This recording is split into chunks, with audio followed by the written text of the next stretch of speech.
大家好，我是你们的云飞。HyperX 更新了很多内容，细节动效我们已经做了视频来讲解，而另一块内容就是 AI 的加入。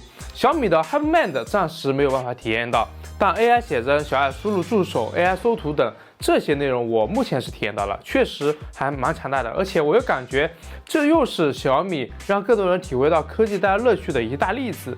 本次我们聚焦在相册里面的功能，给大家先看看以后澎湃 OS AI 方面的能力，记得点收藏。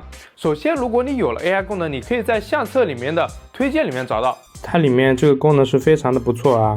就比如说，我选择我自己下一步，因为我们是开了这个 AI 相册嘛，所以它是会自动选择我们里面的20到30张照片来生成 AI 的形象。这里不太建议大家直接选择他自己的这个照片啊，有一些比较丑的照片，比如说这个，我们就可以把它删掉，不然你这个 AI 形象里面就有你这些丑照片的一个特征了啊。把一些奇怪的删掉去，它这个差别会非常的大，但现在这个数量就不太够了啊，15张了现在。那么我们现在去自己再去选择一些，这个是他们对照片的一个要求，5到15张现在是，记得喂一些这个好一点的数据给他啊，才能上6张，就这么多。然后等它应该要2个小时生成，这个时候我们直接退出去就行了，它这边是可以退出的。2个小时之后我们来看一下成果。好，已经好了。这个好像就还是跟之前一样，稍微更像了一点点。之前呢是有点不像啊。这个应该是稍微更像了一些。里面他们会自动给我们生成一个形象照和一个证件照，然后在这个创作写真里面，我们可以有更多的一个内容形象照，然后证件照，然后我们直接生成就行了。最主要的是一个自由创作的纹身图的一个选项，待会我们主要在那里面看。然后我们可以看一下我生成的这些照片，熟悉我的粉丝来评价一下，你们觉得有几分相像呢？来打个分呗。好像是有一点点像的啊，我们保存一下。形象照这个就有点怪了啊，没有哪个是。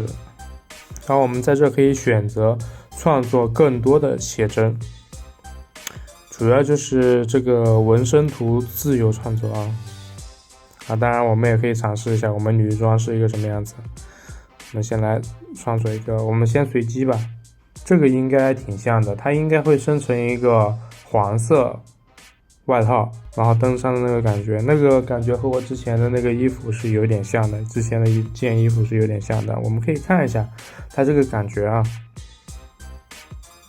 哎呦，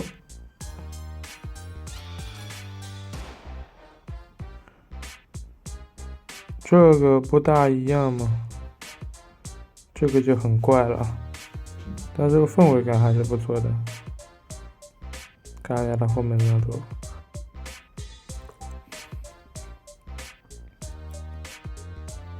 这些都是基于我们这张脸，就是我们这个虚拟人物的脸生成出来的这个照片，就是会和那些普通的不大一样，而且目前来看它是免费的啊。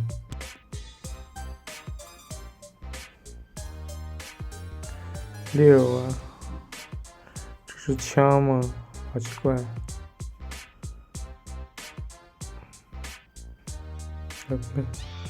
先生成一张高清的，然后再看一下。大家可以评价一下这一波赛博朋克的这个风格啊，你们觉得这个风格怎么样呢？然后同时我们在生成的时候其实不需要等待啊，我们可以直接生成一些，然后在外面等就行了。这些都是我生成的这些记录啊。然后我们也可以试一试能不能和别人一起和雷军的合影，看一下。哎呦，不能雷军啊，应该是不能设计人吧？天使呢？哎呦，今天创作次数已经用完了，那还是有次数的。哇哦，6啊，6，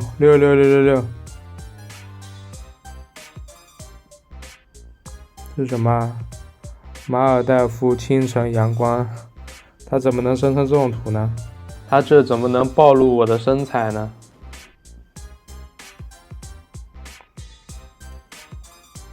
这个还有点像啊，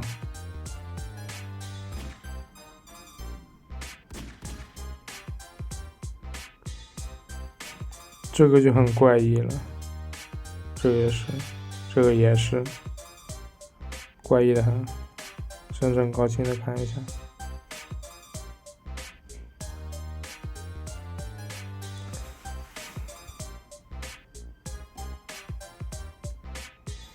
这个手也依然还是有问题啊。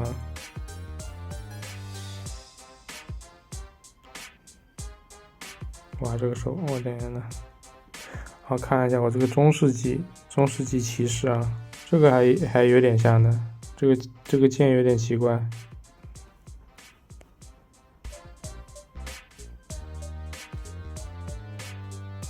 总的来说还是有非常多的次数的啊，因为我这个已经删除过一次，然后重新来创作了，这功能还是非常不错的。我们可以看一下，我是用这些照片喂出来的。总的来说还是有一点点像的，还是挺有这个神韵的啊。就当然还是有一点怪，但这一切都是免费的，真不错啊。以上是 AI 画图的功能，目前来说体验还不错。之前的个人 AI 证件照出来的时候，大部分都是需要自己付费购买的，而且有规定的次数限制。小米这个明显是打破了这个收费的定律。我觉得这个功能一般是只适用于在自己身上，毕竟要一次性给足20到30张正面照片。我这么多年的正常照片里面都找不到多少符合要求的，更别说其他人了。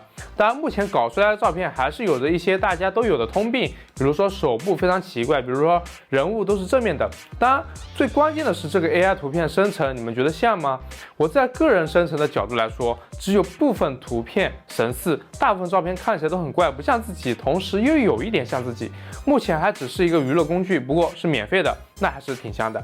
第二块是相册的 AI 缩图，这是感知很小的一块，但我们实际用起来却非常的香。以前是云端计算，有很多是识别有误的，这次就有点不一样了。我来给大家演示。就比如说原本的 AI 分类，它是会分身份证、银行卡、名片啊、PPT、建筑、植物这些东西然后我们是可以直接在这边来进行一个更加详细的，比如说我们搜小米手机，你看它就直接出来了这个，你看这还是出来了这个10 Pro。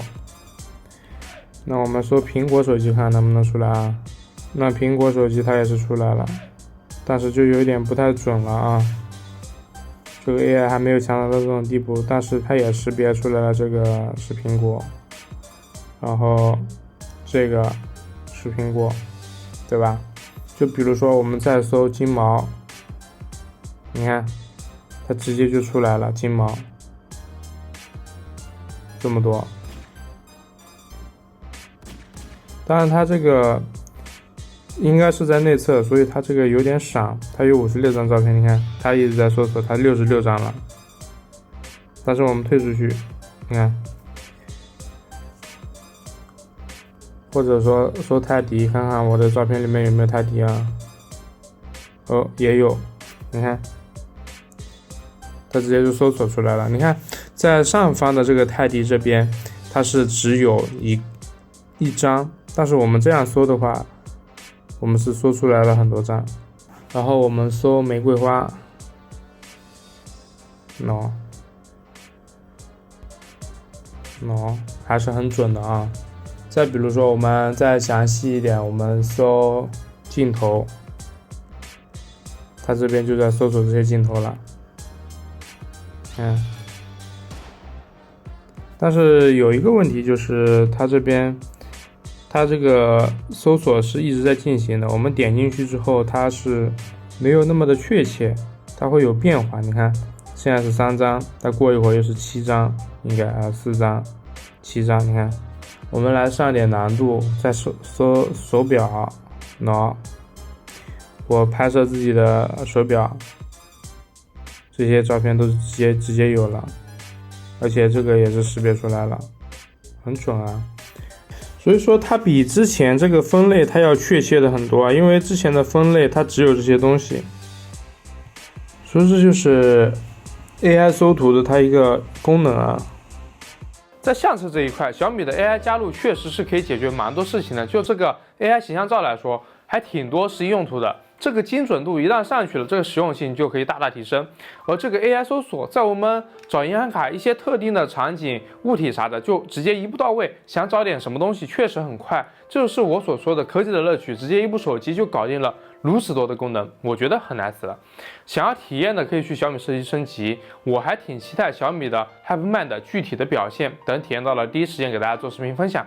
来看看小米生态的 AI 可以带来多少生活的便利。希望我的视频可以帮助到大家了解小米 HyperOS 未来的 AI 功能，对你有帮助的话，请记得多多支持。我是云飞，最后的最后记得点赞收藏。那我们下期视频再见。